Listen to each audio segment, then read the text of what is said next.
자, 첫 번째 시작은 삼각 B에서부터 시작을 했어요.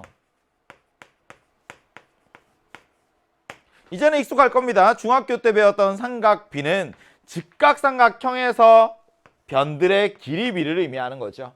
꼭지점에 대문자 ABC 적어주시고 꼭지점을 마주보고 있는 변의 길이에 소문자로 스몰 a, 스몰 b, 스몰 c를 적어줍니다.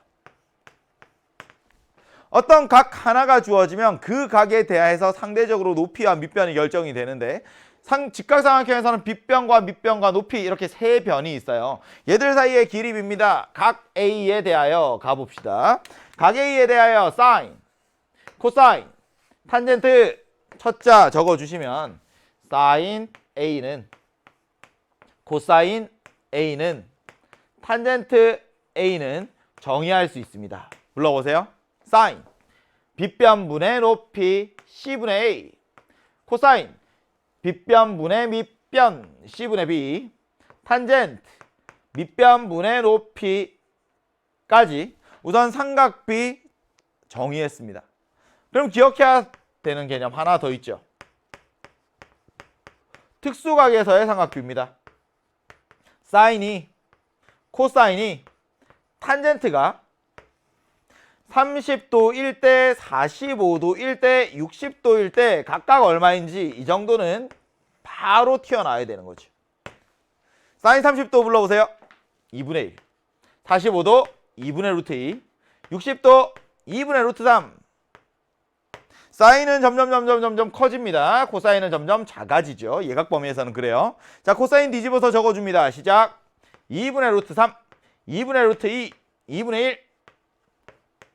탄젠트는 코사인분의 사인, 분자들의 b 적어주시면 되니까 루트 3분의 1, 1, 루트 3까지. 이제 삼각 B에서 해야 되는 건 끝났습니다. 삼각 B에서 넘어옵니다. 누구로? 삼각 함수로. 뭐에 대한 함수예요? 각에 대한 함수예요. 각에 대한 함수로 넘어오려고 하다 보니 기존에 내가 알고 있던 각의 범위를 확장할 필요가 있었습니다.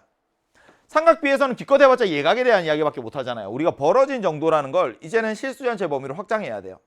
음의 각도, 그리고 한 바퀴를 넘어서는 크기의 각도. 정의하려고 하면 첫 번째 어떤 개념이 있었어요? 일반각의 개념이 있어요. 일반각의 개념을 가지고 이제 실수 전체의 각으로 확장을 하고, 두 번째, 계산의 편의성, 효율적인 계산을 위해서 호의 길이와 반지름 길이 사이의 비율로 중심각의 크기를 정의합니다. 호도법이 등장을 하죠. 이제 삼각함수를 정의하려면 좌표 평면의 세계로 옵니다. 원점에서부터 x축 양의 방향, 얘가 기준 C초선이 되죠. 근데 기존에 알고 있던 삼각 B에서 삼각함수로 어떻게 확장되는지 그 확장 과정을 이해를 하셔야 되는데, 삼각 B에서는 세 개의 요소, 빗변, 밑변, 높이, 이 세 개의 요소가 삼각 B 사인, 코사인, 탄젠트를 결정했잖아요. 근데 밑변이 높이가 어떻게 확장되는지가 중요하다고요. 개념을 확장해 올 겁니다. 어떤 각이 있어요. 그럼 이 각이 나타내는 뭐가 존재해요? 동경이 존재하죠. 그리고 동경 위에 점 하나를 빵 찍을 겁니다. 각이 주어졌어요. 돌다가 스톱, 멈춰서면 여기에 동경이 있고 위에 점 하나를 찍을 거라는 거죠. 그러면 이 점이라는 건 이제 좌표가 있잖아요. X좌표, Y좌표. 저 좌표들을 가지고 어떻게 빗변, 밑변, 높이를 자연스럽게 확장할 것인가. 빗변의 역할을 하는 것은 누가 되어야 자연스러워요? 직선 OP의 길이, 다시 선분 OP의 길이, 얘가 R이 되는 거죠. 그럼 밑변의 개념은 어떻게 확장을 할까요? 밑변의 개념은 점 P의 어떤 좌표? X좌표가. 그럼 높이의 역할을 하는 건 점 P의 무슨 좌표? Y좌표가 해주면 자연스럽겠네요. 좋습니다. 이 확장되는 개념을 이해를 하셔야 되는 거죠. 그럼 삼각 B에서 자연스럽게 가지고 올 수 있습니다. 오른쪽으로 가시죠. 사인 세타, 코사인 세타, 탄젠트 세타. 어떻게 정의할까요? 불러보세요. 사인, 빗변분의 높이 R분의 Y좌표, 코사인, 빗변분의 밑변 R분의 X좌표, 탄젠트, 밑변분의 높이 X좌표분의 Y좌표, X가 0이 아닐 때. 이렇게 했네. 분모가 양수인 것 이건 자연스럽습니다. R 나누기가 양수니까. 사인은 Y좌표의 영향을 받아요. 코사인은 X좌표의 영향을 받아요. 그래서 이게 헷갈리면 코X하고 기억을 하자고 했죠. 삼각함수 이제 정의했습니다. 좌표평면 위에서 각이 주어지면 동경이 존재하는 거야. 그럼 그 동경 위에 점 하나를 잡아서 삼각함수를 정의할 수 있어요. 그래서 오는 두 가지 개념이 첫 번째는 삼각함수의 부호에 대한 이야기.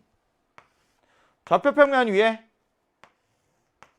이제 시초선으로부터 이 양의 방향과 음의 방향이라는 게 정의가 돼요.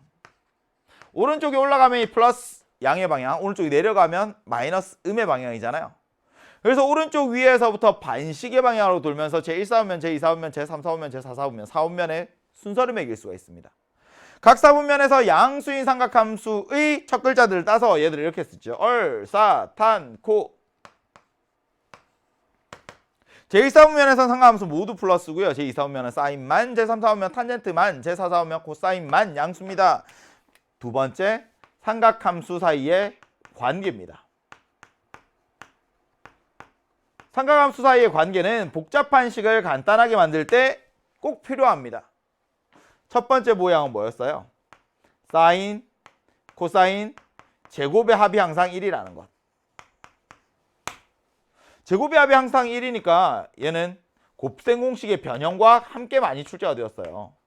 곱셈공식의 변형, 합 알려줄게, 곱 찾아볼래? 이런 거죠. 두 번째, 탄젠트 세타는 코사인 분의 사인, 두 삼각함수의 비율로 표현할 수 있습니다. 이 두 가지 관계를 보고 이제 복잡한 식을 간단하게 만들 수 있습니다.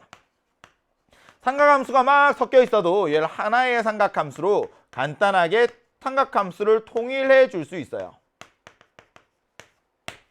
이렇게 삼각함수의 부호와 관계에 대해 살펴봤는데, 그럼 여기에서 반지름이 1이면 좋겠는데요? 그래서 x의 제곱 더하기 y 제곱은 1. 이제는 단위원의 세계로 넘어가 봅니다. 단위원의 세계입니다. 좌표평면으로 갔어요. 반지름의 길이가 1인 원이 있습니다. 이제는 어떤 각이 주어지면 이 각이 나타내는 동경이 있을 거고, 그리고 이 동경과 단위원과의 교점을 보는 거야. 단위원과의 교점 P. 그럼 단위원과의 교점을 봤을 때 선생님 사인, 코사인, 탄젠트, 그럼 얘들을 관찰을 하는 거죠. y는 사인 x, 다시 사인 세타라는 것, 코사인 세타라는 것, 탄젠트 세타라는 것, 얘들을 이제 관찰할 건데, 관찰했을 때 나타나는 것이 무엇인지 그 대상들을 살피셔야 돼요. 각이 변화합니다. 그럼 동경이 회전을 하죠. 어떤 각이 나타내는 동경이 있는 거야. 그리고 교점 P를 찾는데 이 P가 움직입니다. 점 P의 움직임을 관찰하자. 움직임을 관찰하면 사인은 점 P의 Y좌표로 보면 되죠. 코사인은 점 P의 X좌표로 보면 되죠. 탄젠트는 직선 OP의 기울기를 보면 됩니다. 그럼 이걸 보고 이제 관찰한 결과를 그래프로 나타낼 수 있어요. 아, Y좌표가 어떻게 변하지?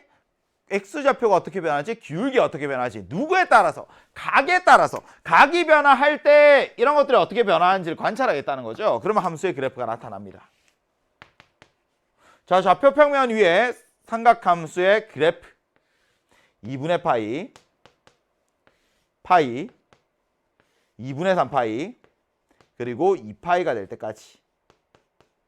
그래프를 한번 관찰해보면 사인 함수부터 사인 0에서 출발해서 올라갔다가 내려갔다가 퉁 최대값이 플러스 1이고요. 최소값이 마이너스 1입니다. 노란색 사인 함수입니다. 자, 연두색 코사인 함수 1에서 출발해서 내려갔다가 퉁 치고 다시 올라오죠. 얘가 y는 코사인 x. 탄젠트 함수, 탄젠트는 점근선이 있어요. 0에서부터 쫙 올라갔다가 밑에서 다시 올라왔다가 이렇게 올라오는 얘가 y는 탄젠트 x입니다. 사인, 코사인, 탄젠트 삼각함수의 그래프에서 정말 종합 선물 세트라고 있거든요. 최대값 찾을 수 있어야 되고 최대 최소, 또 주기와 대칭성. 마지막 탄젠트 함수에만 있는 거 뭐예요? 점근선의 까지. 자, 이런 이야기들을 함수의 그래프에서 읽어낼 수 있어야 됩니다. 근데 이건 기본형이잖아요. 그래서 일반형, 얘들을 좀 더 확장시켜서 일반적인 삼각함수의 그래프 개형으로 갑니다. y는 a배의 sin bx 더하기 c 더하기 d라는 애가 있어요. 여기 각각의 개수들이 하는 역할들이 있는 거죠. 원래 기본형은 y는 a배의 sin bx인데 얘를 x축의 방향으로 얼마만큼? 마이너스 b분의 c만큼. y축의 방향으로 얼마만큼? d만큼 평행이동을 하는 거라고 했잖아요. 그럼 그래프의 모양은 진동의 중심이 y는 d가 되면서 여기에서부터 위로 올라갔다 내려갔다 올라갔다 내려갔다 이렇게 되는 거죠. 얼마만큼 올라갔다 내려갔다요? 얘가 a의 크기만큼 올라갔다 내려갔다 합니다. 그러니 최대값에 영향을 주는 건 a와 d. 최대값은 절대값 a 더하기 d. 최소값은 마이너스 절대값 a 더하기 d. 이렇게 되죠. 주기는 꼭지에서 꼭지 혹은 바닥에서 바닥까지인데 이때 이 주기라는 건 원래 주기를 b의 크기로 나누어 주면 끝. 자, 이렇게 하면 이제 일반적인 삼각함수의 그래프에 대한 이야기도 끝이 나고요. 이 함수의 그래프만 그려낼 수 있으면 그 다음은 이제 자연스럽게 각변환에 대한 이야기나 그 다음 방정식, 부등식만 할 수 있으면 끝이에요. 각변환. 첫 번째, 2분의 파이가 몇 개 있는지를 체크합니다. 그리고 두 번째, 함수를 결정하죠. 함수를 결정하는 데 있어서 중요한 포인트. n이 홀수계에 있는지 짝수계에 있는지 n이 홀인지 짝인지 얘들만 이제 판단을 해주시면 함수를 결정하는 건 끝. 마지막 세 번째, 이제는 함수를 결정했으니 뭐만 결정하면 돼요? 부호만 결정하면 되는데 이때 세타라는 걸 예각으로 간주를 하자, 예각 취급해주자. 이게 이제 각변환에 대한 이야기고요. 함수의 그래프만 그려낼 수 있으면 자연스럽게 방정식과 부등식들은 관찰할 수 있습니다. 근데 실근을 관찰하는데 실근의 방정식의 실근, 교점의 x좌표들을 관찰하는데 이 교점의 개수도 볼 수 있어야 되고 대칭성도 볼 수 있어야 되고 그럼 결국에는 그래프 이야기로 이제 끝이 나는 거죠. 자, 여기까지 하면 우리가 4시간 동안 함께 다루었던 삼각함수에 대한 개념 정리가 끝이 났습니다. 괜찮아요? 여러분들 직접 한번 적어보시고요.